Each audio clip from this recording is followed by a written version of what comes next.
Welcome to Journey to Joy Live, a podcast to promote wellness, resilience, and inspire joy. Be empowered to balance your mental, physical, financial, aspirational, and social health while providing mental health awareness and breaking down the stigma of mental illness in the Black community. I'm your host, Dr. Joy, and I'm here to help you transform life's challenges into opportunities for joy. Let's begin the journey together. Hello, everyone. We are in episode 77, Holiday Spending Without the Stress, How to Afford Everything and Keep Your Joy. And I have a special guest today, and that would be Dr. Darla Bishop. And she is the author of How to Afford Everything. I knew I had it on upside down. There we go. I'm matching. I got your colors. Welcome. Yeah. Thank you for being on my platform. Thank you for having me. I'm so excited. It's been a great day. I think I shared with you in the pre-show that you are my last podcast of the year, number 45 that I have recorded. And All so year. we are going to have a little celebration. Hey, that's right. You did share that. Of course, I don't have any bubbly, but I also don't drink, but I usually have like a water at least to show. Cheers. Woohoo, cheers. Episode number 45. That is awesome. Well, welcome. Definitely appreciate you being here. So tell everyone who you are. Share as much detail as you wish. Yeah, so hi, I'm Dr. Darla Bishop, and as Dr. Enjoy told you, I am the author of How to Afford Everything. I wrote this book because on my own journey to understand and use and grow money, I realized that I had a lot of the skills to live without money, and I just needed to learn how to change them up so that I could live with money. I also have a background in public health. I actually have a doctorate. That's why I'm Dr. Bishop in public health policy. And I know and have researched, in addition to the vast lived experience, that when your money ain't right, it's hard to focus on other aspects of your wellness because your other needs come first. And so if we can work on your financial wellness, then the other parts of your wellness will also fall into place more easily. A fun fact, It's not so fun, but a fun fact that in the US, because I know you have an international audience, but in the US, if you tell me your zip code, I can tell you with crazy accuracy your life expectancy, the diseases you are likely to encounter over the course of your life, and your credit score. Now, if we work on that credit score, I can improve all of those numbers. Whoa, just as long as you work on your credit score. Wow, that's great. So it's almost like we need to prioritize our financial wellness in order to have everything else fall into place. Because a lot of times we're talking about the social determinants of health and patient care, and we're talking to them about their lifestyle, and you need to do this, or we're thinking about students who need to do well in school. It's like if they have issues with, socioeconomic status or their class, or, getting food on the table or clothes on their back, they're not worried about school. They're not worried about their physical health. So you make a good point. Nope. And the thing about a credit score, like some people in my industry, in the financial services, the financial literacy industry, some of us like to demonize debt and say, debt is bad and debt is horrible. But actually, if you have a strong credit score, when things do go not so great, maybe there's a job loss, maybe there's an illness, maybe there's an interruption in income. Having strong, good credit allows you to weather that storm much longer so that you can actually prevent financial ruin. Like, it might get bad for a few years. Yes, your debt might go up a bunch, but you can weather that storm much better if you have a strong credit score, because that gives you access to lower cost debt, more debt, should that be the thing you need to weather the financial storm and then the physical storm. That is interesting. And a lot of people do rely on credit score. So I have a question. Now, do you look into Dave Ramsey Peace University? Have you looked into Yeah, so here's the thing. Dave teaches money differently than I would. Correct, because he talks about that credit score. He doesn't say don't worry about it, but like he doesn't care about it. Like you should. Yeah, he's like, look, your credit score is your report card at how good you are at using debt. Okay, he's not wrong. It is. Your credit score is a report card for how good you are at using debt. How much you take, how much you use, how much you pay back. That is an accurate statement. What Yeah. I don't like is the judgment attached to that, because let me Yeah. tell Oh, you, if it wasn't for debt, I wouldn't have a college degree. If it wasn't for debt, I wouldn't have been able to get the reliable car that took me to my first very well paying job. If yeah. it wasn't for debt, I might not have had a suit to go to the interview that got me the well paying job. Yeah. And so Yeah. to say that debt is evil and debt doesn't take you, let me tell you about how I'd much rather have access to even a very high 28% credit card Uh-huh. than the 400% um, interest that comes if I have to use a check cashing place or a payday advance place, because I had some Ooh. type of emergency and didn't have other options for solving that problem. Yeah, and I definitely agree with you 100% because when I took the Peace University, I was just like, "Oh, really?" I mean, like you said, he makes sense, but I had $400,000 of student loan debt, and it did get forgiven, thankfully, but it was a reflection of me getting a medical degree. So it's Hey, like sometimes you have to do it, and I think it's okay. and how did picking up a book, because the part that frustrated me, that pushed me to finally write my own book, Mhm. is I was on the search for the information, right? I was like, look, money is a skill. If I can learn the skill, I've learned Yeah. all these other skills. If I can learn the skill of money, then Mhm. I'll know how to do it and everything else will be fine. And I was right. But what would Yeah. frustrate me so much is I'd pick up a book that I paid money for. Well, actually, not usually, because I love the library. Hi, use your library, get a Okay. library Free. card. They even have ebooks and audiobooks if that is your preferred method for taking in that information. Mhm. Is I went through the effort of finding the book, picking up the book. Here I am reading the book, and one of the first things you want to tell me is I'm stupid and I made bad decisions. No, that's not where we're Mm. going to start. We are going to Mm-mm. start with, I'm proud of you for making a decision to do something different.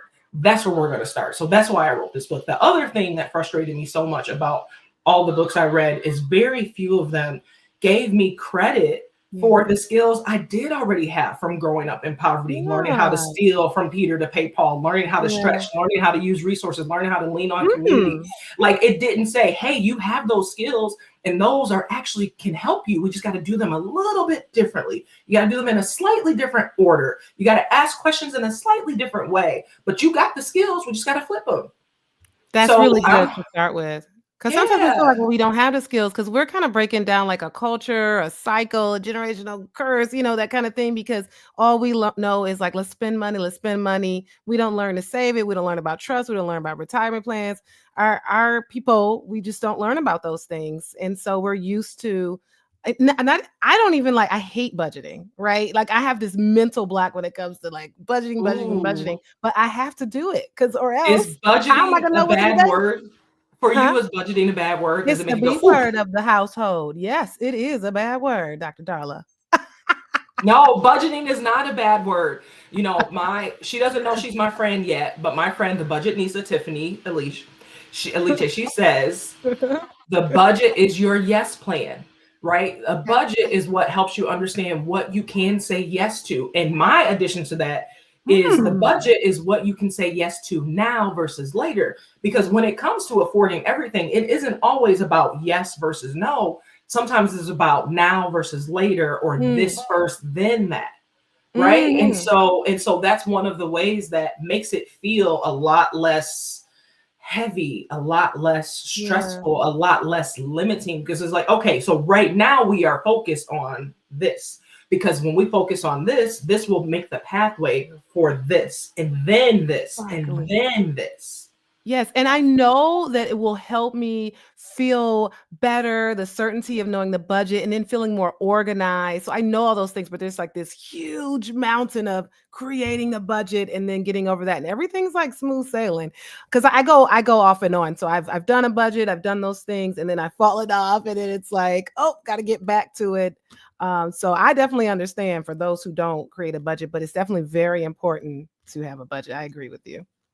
And maybe you're doing it wrong. And like, sorry, I said it, but that's how I That's all talk. So right. we just having the conversation. I'm all Like, for it. sometimes when we go to budget, we build a budget based off of how we wish life was Oh, okay. versus how it actually is, right? Like when I'm working with someone one on one, I recently worked with someone, I guess it's been a year now. And she said, I almost didn't get in touch with you because I just knew you were going to tell me I couldn't go out to eat twice a week, because we go out to eat about twice a week. And I was like, no, boo.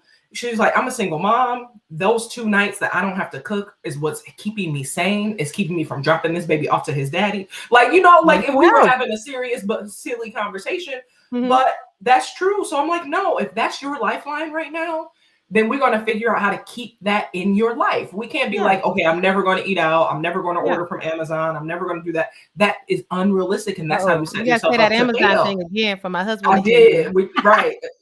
And then like one of the challenges that I'm putting in my email list, so we see if people unsubscribe off of seeing this, I'm like, go run your Amazon report and see where your money went this year. If you've been feeling broke, I bet you might find. One year I did this. And I ran a report. My sister and I share an Amazon account. And I saw that we had 30% more purchases. And I said, Nina, my sister's name is also Nina. Oh, nice. And I said, so Nina, just in case, if you've been feeling a little broke lately, I want you to know that our Amazon purchases have gone up 30% this year. So that might be why. And she was like, why you in my business? Exactly. Yeah, it's those little baby things for me. So Amazon, even though that's not a baby thing, but those Netflix accounts, the Audible account, the Adobe account, those little things that are like, oh, it's $9.99. I can do that. YouTube Music, I can do that. But then they all add up. And then they sneak on you and they change the price. Now all of a sudden that $9.99 is $14.99. And then they sneak on you. And then now you're stressed out because maybe you're doing things right. You have things on auto pay, but then now you don't have enough money in the account. So now that auto pay comes out, now you're negative. And so then that creates all the stress and the anxiety. So this is all wrapped into our mental wellness, which is why we're talking about this. So we're talking about the holiday spending as well. And we all get in, I shouldn't say we all, because I feel like I've given up doing gifts a while ago, but majority of us get caught up with spending this money. I got to get a gift. I got to do that. And really those people, it's December 19th. So those people probably done did all the gift spending. But for our last minute people, what are some tips for how we can spend money sanely, or just kind of decide not to spend the money? So the first thing is, like, in case you need permission, I am here. You can tell them that your doctor told you that you have permission not to do any more holiday shopping. So that's one. You have permission. If you need to be done because you don't have the time, because you don't have the energy, because you don't have the money, because remember, we got to work in all three. We got to work in time, energy, and money. If you low on any of those, you have permission to be done shopping until after December 25th. Because you might not see that person until after December 25th anyway. Right. The second thing I'll say is, if somebody gave you a gift card, now I might get a little hate on this, but you know what? Bring it in the comments, because I'm a Leo. I have a doctorate, and tonight I have time.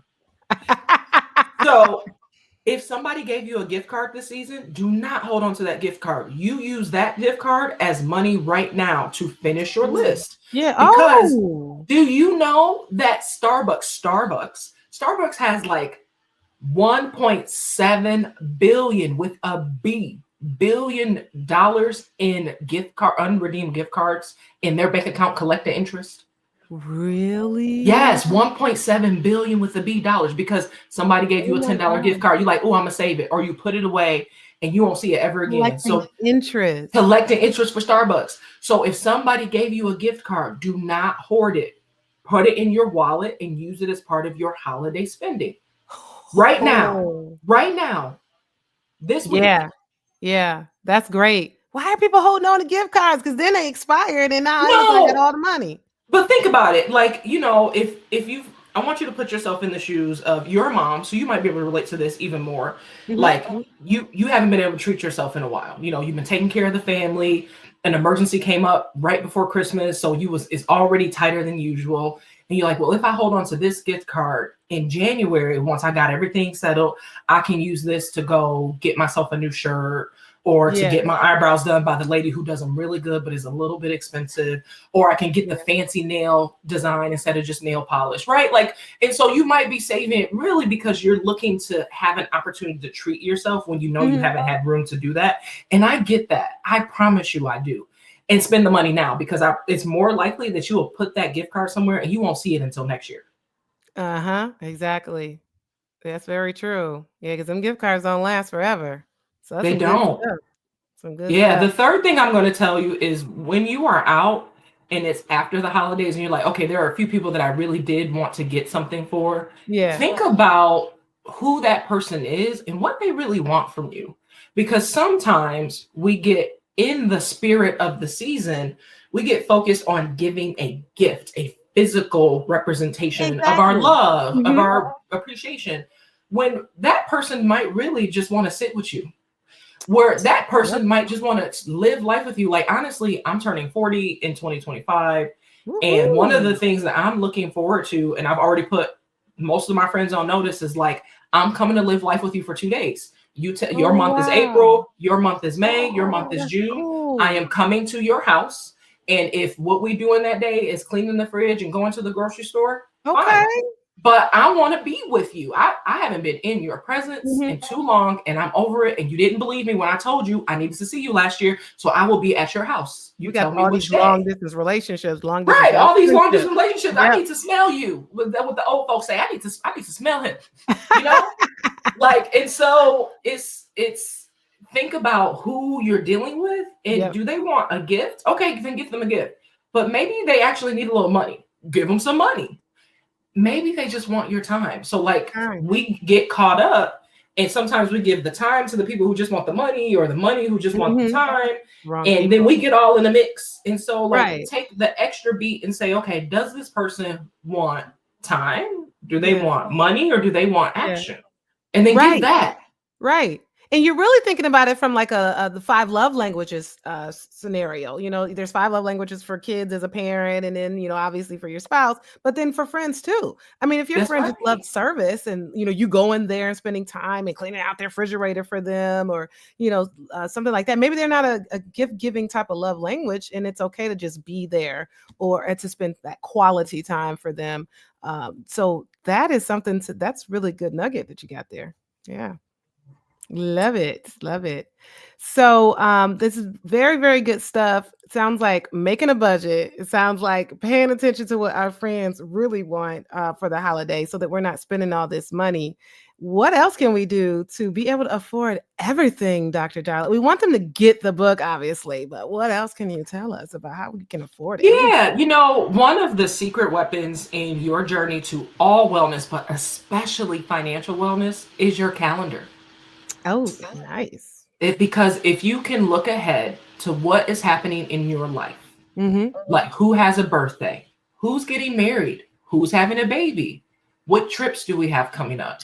Is there a bill that's coming up that doesn't happen every month, but maybe it's a quarterly bill or a once a year bill?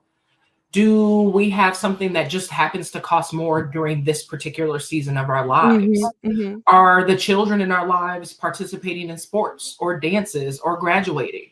Right? Like if you can look at your calendar and look at this month and plus 2 more, so about 3 months out, and just get a sense for what's coming up, because everything on your calendar has, of course, a time consequence, but also a money and energy consequence. Mm-hmm. And so which days do you need to make sure you get your butt in bed because you need to get up early to get so and so to practice or to their recital or to Yeah. whatever, Yeah. right? Which months do you need to have a little bit of extra cash on hand because it's 3 field trips and the registration fee is due and your car registration is due, right? Yeah. And so you can make, because has that not happened to you? Like, oh shoot, it's time to register my car. Never. Yeah, all the time. All the time, right? And It's so only if you can, $5 penalty. right, but that $5 could have been one of the baby's lunch for the field trip, right? Yeah. And so it's, if you can take a break, pause, and look ahead in your calendar, and just make a real quick plan for what has a time, money, and energy consequence, and then like, okay, how are we gonna do that? Okay, what I need to move around? Okay, what I need to switch? And then for those of us Yeah. who have the ability to vary our income, that also gives you a heads up, like, oh, I need to pick up an extra shift, or I need to go ahead Ah, and finalize that contract, or I need to go ahead and do a couple of Uber or DoorDash trips, right? For those of yeah. us who have the ability to play with Yeah. our income in that way, if you know something's coming up, you can do it in advance. Yeah, yeah, or people who are hairstylists and things like that. What about those on a fixed income? They can't do that. Yeah, it's harder to do. So if you're on a fixed income, then what you have to do is kind of the opposite. You have to be real tight on what goes out, right? Because since you Yeah, don't have additional coming in, you have to be really tight on what comes yeah, out. Okay, so what do we need? Can we live out this pantry and or freezer this week a little bit heavier so that the grocery bill is lower so that it can make the room for the sports fee or for the car registration, right? So if you can play with your income, play with your income. If you can't play with your income, then be real tight about what goes out the door. This is when you lean on the free events for your kids. Like if you have little kids, my kids are high energy because they're in that age where they need to jump and flip and yell. And exactly. so That's instead four of and going six. 4 and 6, Gotcha. Yeah, yeah. yeah. And so instead of us going to the trampoline park at $20 per kid, that week we're going to the free playground. We're going to bundle up and we're going to the park. We're going to the library activity. We're going to the music thing. We're going to the free thing. So that way that money stays in my wallet for that expense that's coming up. That's really important because even we were thinking about going to the zoo because we'll be in Detroit next week. And we were like, yeah, the zoo has all the lights, the holiday lights, and this, that, and the other. My sister sent me them tickets. I said it was $24 a ticket. I was like, wait, is it $24 a car? No, this is you get out and you walk. I'm like, yeah, we're going to do something else. No, you go ahead and Google neighborhoods with great light displays and you drive through the neighborhoods with great light displays. You can even make Exactly. it super fancy, pop some popcorn and give it to the kids in the back seat. But Yes. that is a Play some much music more cost loud. effective. Let them put on their pajamas even. Make a real you can make a beautiful experience out of it, right? And Ooh. do it for $20 total because it was the gas because maybe you had to drive out to the nicer neighborhood with Nice the big light neighborhood. displays Nice. or maybe you drove to multiple neighborhoods because maybe they were spread out, I love right? it. Maybe you went ahead and got some hot cocoa and you had to make sure you had a thermos for them, Cheap. but that $20, it makes a Mm-mm. beautiful night of memories and ain't 24 per person to go to the zoo. Exactly. That reminds me of what we did for Halloween because Halloween was just so fun, but it was just so simple. We played Thriller. We had Thriller on a loop and just go into the fancy the neighborhood. Actually, it wasn't even that far, but they had like everybody was passing out candy. We didn't pay for nothing, barely any gas, and so I didn't even think of that for Christmas. That makes a lot of sense. We make it real fun and play some Christmas holiday music. We probably the only car because they're gonna be like, what they doing? But we're just looking at lights, and that sounds like a lot of fun. So thinking Yeah. about the free holiday activities or being Yes. creative, like you said. Yep. And I mean, and like, don't get me wrong. I know that if you're struggling financially, it's hard to be creative, right? Because all your mental Yeah. energy is tied up Mhm. in surviving, how we gonna do, how we gonna manage. And so Yeah. any chance you get to tap into that creativity, even if Yeah. it's in the name of, well, how am I gonna make this work, is good for your brain. Because you Right. start to get those neural connections around, okay, I am a creative person. Oh, I have figured this out before. Because the more evidence you and your brain have for that, that becomes the default. Like I got so good, my brain is so trained that sometimes I'm so busy, like, okay, well, if we do this, if we do this, if we do that, and my husband be like, we can just do this, right? And I'll be like, oh, right. Well, look at that. Because my brain is so trained to figure it out that it sometimes misses the obvious, just walk through the door. Exactly. That's true. That's why it's good to bounce ideas off your spouse and things like that. So that's really good. And honestly, there's all kinds of reels out there where people got all the ideas, DIY stuff that doesn't even cost money. So, I mean, all you have to do is look on Instagram real quick. And it's so funny. I saw a reel where they're just like, give your kids what they're actually going to play with. They're wrapping up remotes and wrapping up the keys. I know last year we saved some of my toddler's birthday gifts and then we wrapped them up for Christmas. And there was some Yep. that he even saw and opened, but just had never, opened it, he unwrapped it, but had never actually used it. So we rewrapped it and said, here you go. He just loved it. So being Oh, creative. I'm good for that because I have in-laws who I absolutely love because I'll be honest, I have a strange relationship with Christmas. Thank you, trauma. Yeah. But my in-laws do it really big for the kids. Yeah. So that's actually really helpful for me because it allows me to in some ways opt out. Like I don't have to do all the things that still don't quite feel great for me when it comes Yeah. to Christmas. but my kids still get to have a beautiful, magical time because the grandparents took care of it.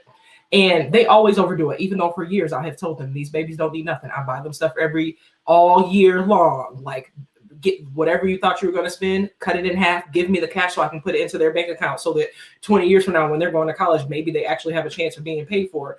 They don't listen. It's fine. So when they overdo it, we go through the pile. Okay, what fits, what doesn't fit, what's a toy, and I will either save something for later. We put it in the gifts for other kids piles because we in the birthday parties every couple weeks zone because we just want, and we're a military family. We move every few years, so I don't need all that stuff in my house. Oh yeah, I don't need all that stuff in my house. So I'm not a minimalist, but I'm like a mediumalist. Like, I don't need 3 sizes of clothes in the house. Like current in the next, yes, but 3, no. Yeah, that's hard for me. I know I need to clean. I took 5 bags of clothes to Goodwill and threw out 4 bags. That's 9 bags total. And I still got a closet full of stuff that I barely wear. So my husband's trying to make me be a minimalist. That I probably can't do, but maybe I'll tell him about mediumalist. Mediumalist, yes. In moderation. Yeah. Okay, so we're talking about keeping our joy in the face of stress. We said keep a budget, find free activities, looking at your calendar, planning ahead. Those are all things for you to be able to, not be caught off guard. Because when you're caught off guard, that's when the panic comes in.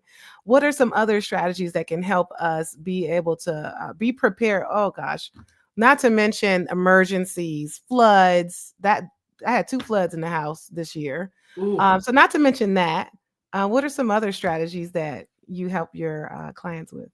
Yeah, so we actually, maybe last week, it had to be last week. I got the pleasure. You see, I've been through therapy.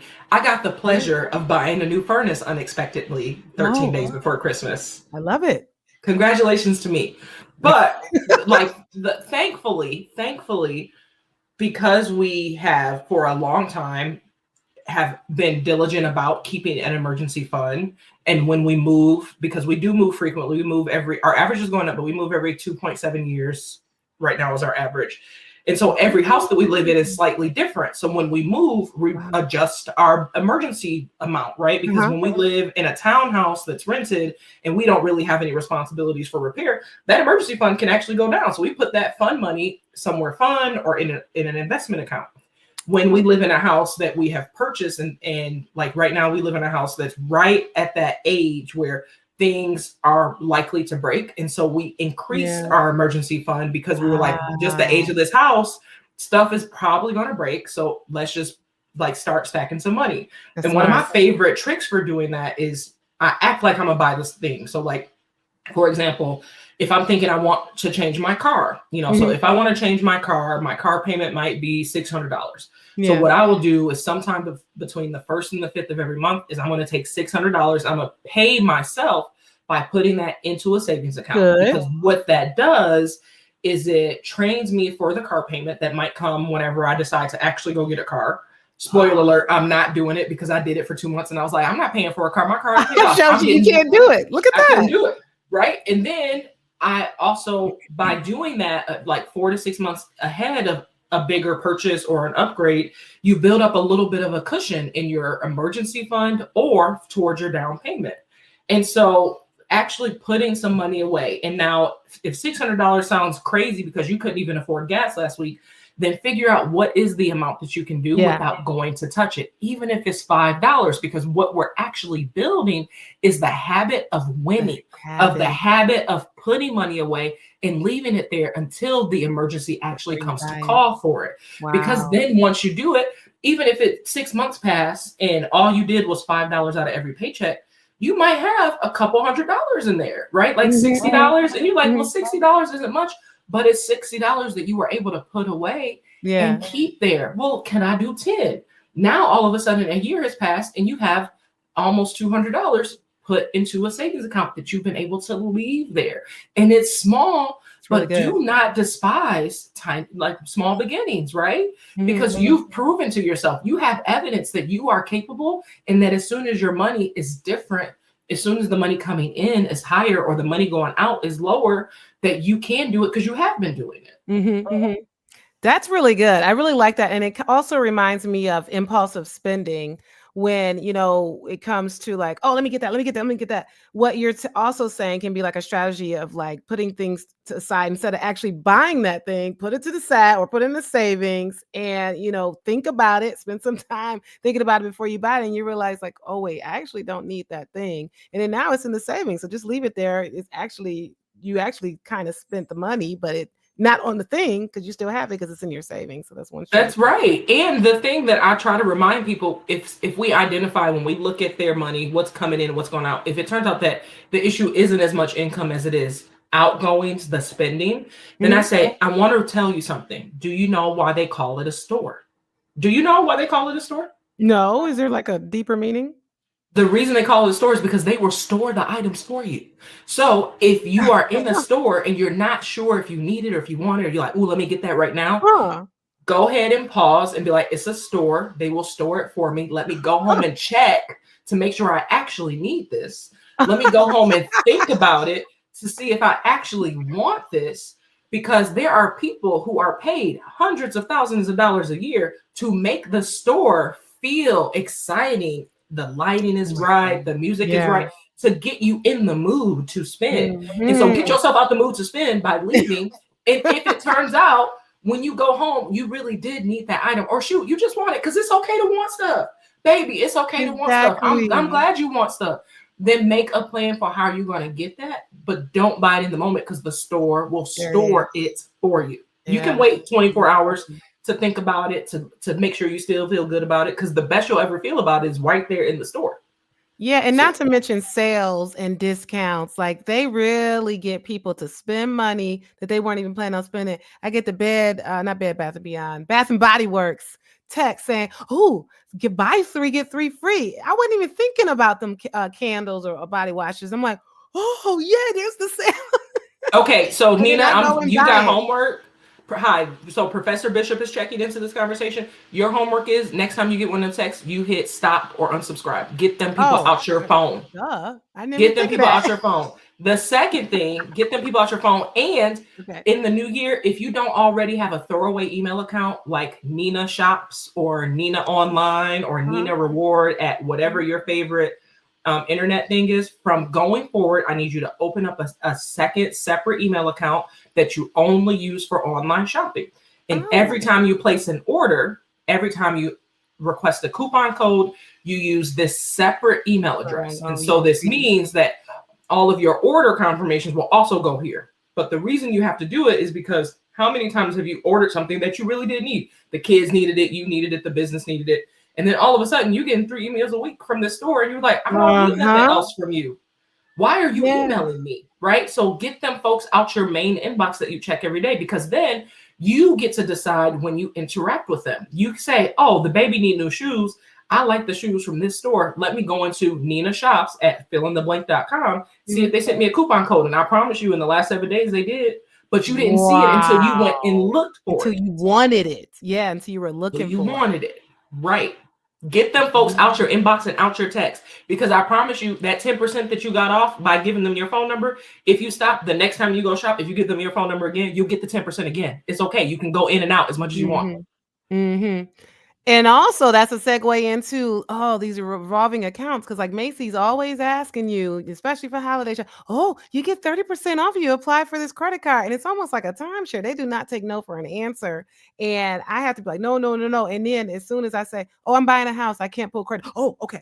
Like then they stop. Like you had a lot of these people in order to get them to hold off on making you get credit. But we have to be okay with saying no. That it boils. Oh yeah, no is a full sentence. And as you know, the demographic of your listeners, they are probably in the age where they're getting real comfortable with the no. But in case there's somebody out there who's not quite there yet, the more you do it, the easier it gets.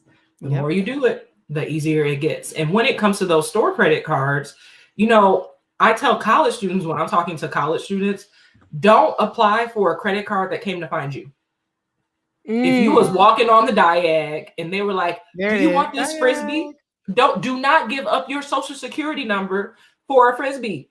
for a A hat. free Don't do it. T-shirt. They attacked us when I first got to Michigan. Yeah, no, like they will. You know that most of the time they'll give you the T-shirt even if you don't apply. Do not give them folks your social security number for a dang on T-shirt. Do not apply for a credit card that came looking for you. You go find. You want a credit card? Great. Having a credit card, it can be really helpful. You never know when you need to all of a sudden hop on a flight or a Greyhound or a train to get home because of some family emergency and the person who normally would pick you up can't. Right? Yes, get a credit card. Build your credit. Buy something on it. Pay it off, like build it up. That's a great thing to do. And don't go open a credit card that came and found you. You go find the credit card that meets the way you spend money.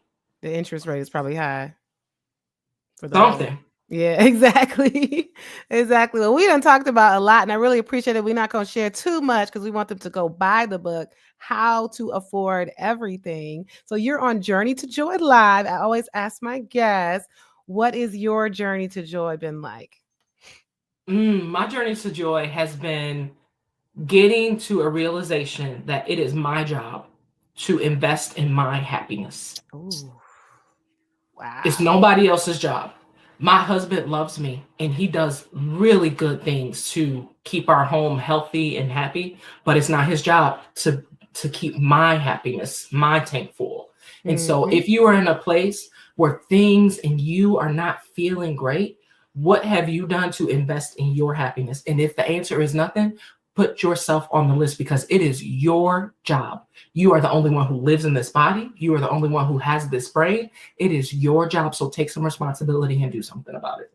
I love it. Thank you so much. It's almost like I got you to say that because it's your job. It's a decision. You can choose to enter your journey to joy. And you really can't rely on other people. You have to build that up. And if for some reason you can't, that's where professional help and support is for. So I really appreciate you coming on. In fact, I've been coming on live in the last few weeks. Haven't even mentioned my own Detroit events. Yes, you're having a Detroit event. This is how all this got started. Exactly. We were trying to get it together so I could come hang out with you on December 27th in Detroit. Right. But I will unfortunately be out of town. But all the people listening, if you're going to be in the Detroit area, go see Dr. Joy. You're going to have so much fun with her. I'm like real sick that I can't go. I mean, I'm going to be that's my spa day actually. So I'm not that sick. Oh, I got a whole spa day planned for that day. Right. You out of the country, right? So I might as well be because don't call this phone. Hey. It's going to be in a little spa locker. They're going to be waking me up in between treatments. Miss Bishop. Oh, that sounds nice. Miss Bishop, your masseuse is ready. Okay. All right. I'll be right there. That's me. But on December 27th, if you are in or around Detroit, go to Nina's events. Where is the event again? Yes, it's at Jim's Community Center in Ferndale, Michigan, off Woodward.